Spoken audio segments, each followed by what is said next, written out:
We got big news for those massive video files. H.264 or VCC could be here this fall. But first, what is H.266?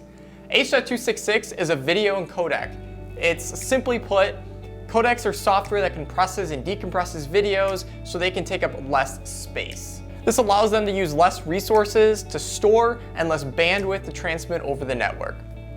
The new H.266 video encodec is a pretty big deal. It can shrink files up to 50% smaller than the current H.265, meaning that a 10 gig file could now be 5 gigabytes. This is even bigger news because the previous version, H.264, was never really replaced by H.265. This means the jump for data compression to the 10 gig file of H.264 to the H.266 is now going to be 2.5 gigabytes.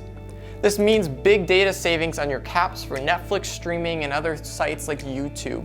This also means big savings on upload and file sizes. The only problem is that the new codec requires much more powerful hardware for the encoding process. And even with the right hardware, the new H.266 version will take almost 7 times longer than the previous H.265 version. We probably won't see devices supporting the next generation of video encoding for some time, as we just recently started seeing more 4K content and TVs supporting that at a reasonable rate. Some of the issues were file sizes, bandwidth limitations, and codec bottlenecks. I expect the issues of the codec and hardware that was previously there for H.265 to be there for the next generation of H.266.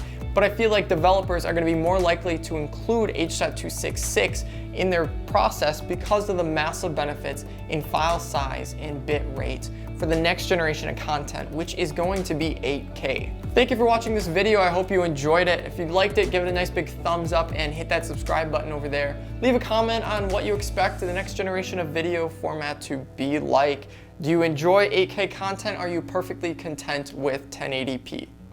Thank you again and see you in the next one.